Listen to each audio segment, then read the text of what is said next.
JKSSP उम्मीदवारों के लिए एक बड़ी बात कही गई है और बयान बहुत बड़ा है। इसलिए मैं बहुत बड़ा कह रहा हूं क्योंकि जम्मू कश्मीर के अंदर जेकेएसएसपी के खिलाफ प्रोटेस्ट चल रहा है कि उसने एप्टेक नाम की एक उस कंपनी को जो ऑलरेडी ब्लैक लिस्ट है दोबारा एग्जाम्स कराने के लिए टेंडर दिए हैं। लेकिन इन सबके बीच में गुलिस्तान न्यूज के साथ जेके 24/7 न्यूज के साथ एक स्पेशल इंटरव्यू के दौरान राजेश शर्मा जो कि जेकेएस है यानी सीनियर केएस ऑफिसर हैं और जेकेएसएसपी के चेयरमैन है, उनने 3-4 बड़ी बातें और बड़ी क्लेम्स कर दिए और जवाब का आज दिया और हमारे सवाल के जवाब में कहा कि 3 भर्तियों का जो प्रोसेस हुआ, 3 भर्तियां हो चुकी हैं, उनमें घोटाले हुए और इसके बाद कंप्यूटर बेस्ड रिटन टेस्ट यानी सीबीटी जो था वो जरूरी था, इस तर्ज पर इम्तिहान कराना जरूरी था और सीबीटी तर्ज पर इम्तिहान कराने का टेंडर जो है सिर्फ एक कंपनी ने हासिल किया है। बिडिंग हुई, उसमें कामयाबी के साथ एप्टेक आगे आई और प्रोसेस के तहत कवायद और जवाबित रूल्स रेगुलेशंस के मुताबिक उनने काम किया।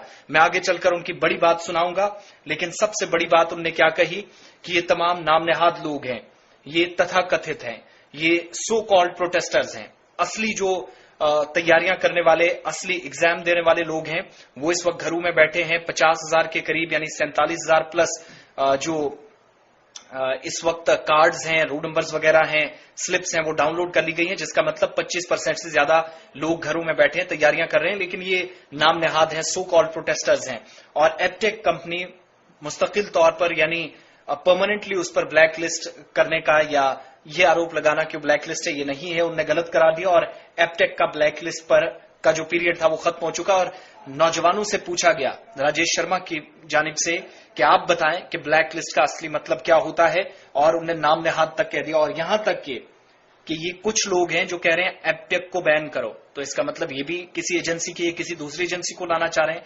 कई तरह के आरोप जवाब में लगे हैं, हम इससे ज्यादा कुछ नहीं कहेंगे, सीधा चेयरमैन को सुनिएगा जिनने हमारे कुछ इंपॉर्टेंट सवालों के जवाब दिए हैं और यहां तक कि नाम नेहाद कह दिया।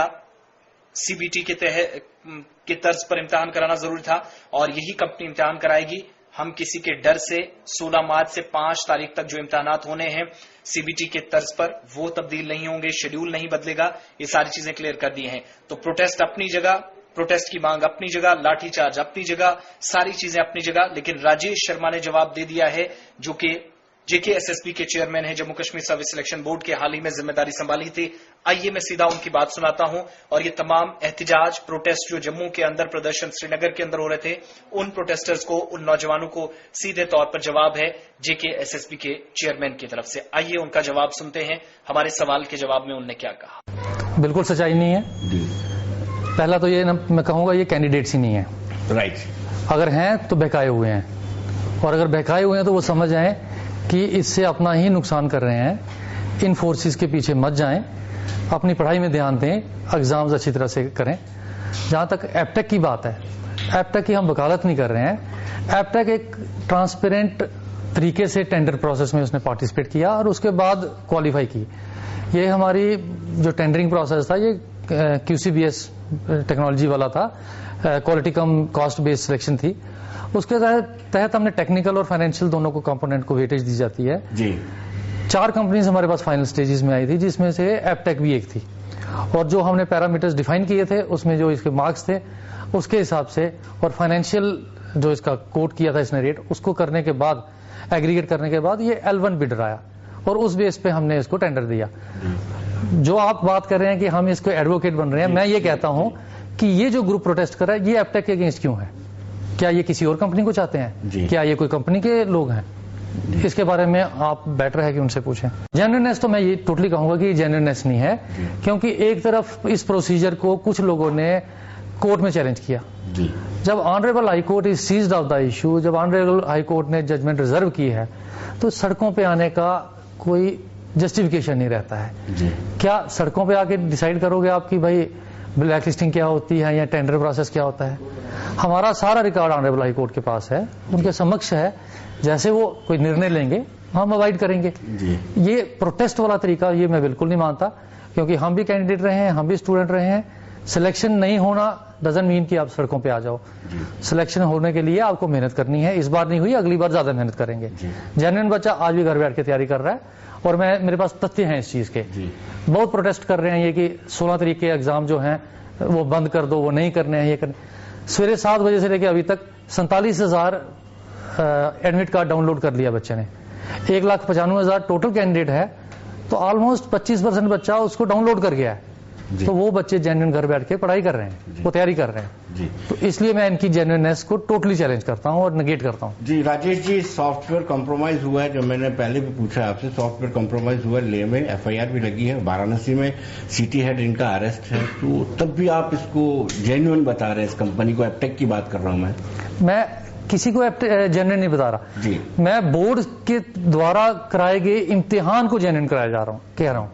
हमने 29 नवंबर को पेपर करवाए, 5 दिसंबर से लेकर 20 दिसंबर तक करवाए, 6, 7, 8 फरवरी को करवाए। हमारे एग्जाम में कोई गड़बड़ी नहीं हुई, हमने ना होने दी, क्योंकि हमने सिर्फ एप्टेक को नहीं लाया, हमने और बहुत सारे मेजर्स लिए जी। हमने एक थर्ड पार्टी ऑडिट के लिए अर्नेस्ट एंड यंग को रखा, purely on the pattern of जैसा कि नेशनल टेस्टिंग एजेंसी करती है। ये देश में और कहीं नहीं हो रहा, सिर्फ एनटीए करती है और हमने किया जी। जामर्स हमने लगाए लो फ्रिक्वेंसी हर सेंटर में, ताकि ब्लूटूथ डिवाइसेस अगर कोई लाता है तो वो फेल हो जाए। ये कहीं नहीं हो रहा। हमारे यहाँ जीएडी का ऑब्जर्वर आता है, वो जो सीनियर लेवल का ऑफिसर है वो इंचार्ज होता है। मैजिस्ट्रेट डीसी भेजते हैं, ऑब्जर्वर भेजते हैं डीसी, और डीसी ने टेक्निकल ऑब्जर्वर भेजे हैं इस बार। बोर्ड की तरफ से प्रतिनिधि वहां रहते हैं। उसके अलावा पुलिस की फ्रिस्किंग होती है, हर चीज जो छोटी से छोटी वो निकाल के बाहर रखते हैं। बच्चों को उसमें इनकन्वीनियंस जरूर होता है। आपके माध्यम से ये भी कहूंगा बच्चों से, एग्जाम में आने से पहले एडमिट कार्ड में दी गई इंस्ट्रक्शंस पढ़ें और फॉलो करें प्लीज, क्योंकि वहां पे जो आपको इनकन्वीनियंस होता है मुझे भी अच्छा नहीं लगता। आपका टाइम निकलता है, मेंटल टेंशन होती है, आपका एक सवाल गलत हो जाएगा उस टेंशन में, दैट्स नॉट डिजायरेबल, हम नहीं चाहेंगे। तो वो हमने सारे प्रोसेसेस यहाँ किए हैं। आपने बात की है कि ले में या कहीं और, देखिए उनका जो कंटेक्स्ट है वो डिफरेंट है राइट। आपने खुद ही कहा कि मैं उनको डिफेंड कर रहा हूं, मैं उनको डिफेंड नहीं कर रहा, तभी मैं उसके बारे में नहीं जाऊंगा। बट जो प्राइमा फेसी जो मुझे पता लगा है वो कोई सेंटर्स की लड़ाई थी, एक सेंटर ने दूसरे को बदनाम करने के लिए ये किया है। मैं आपको ये बताऊंगा, अब आप जब सेंटर्स की बात करते हैं ना, बहुत एग्जाम बड़े होते हैं, पूरे देश में होते हैं, 25 लाख। एप्टेक ने पिछले दिनों एग्जाम कराया, सीबीएसई का 52 लाख बच्चा था जी। 2 महीने चला, देश के डिफरेंट कोने से आए लोग अपीयर हुए। किसी एक सेंटर में अगर कहीं कोई कॉम्प्रोमाइज हुआ, उससे ना ही सीबीएसई गड़बड़ में आ जाएगी, आप कहेंगे कि सीबीएसई ने गड़बड़ कर दी, ना ही आप किसी एजेंसी को कहेंगे, क्योंकि आपको सर्कमस्टांस देखने पड़ेंगे, वहां गड़बड़ी करने वाला कौन था जी। क्या कोई लोकल आदमी था, कोई इनका भी अगर मुलाजिम था तो वो किस हद तक इन्वॉल्व था, उसकी क्या लैक्सिटी थी।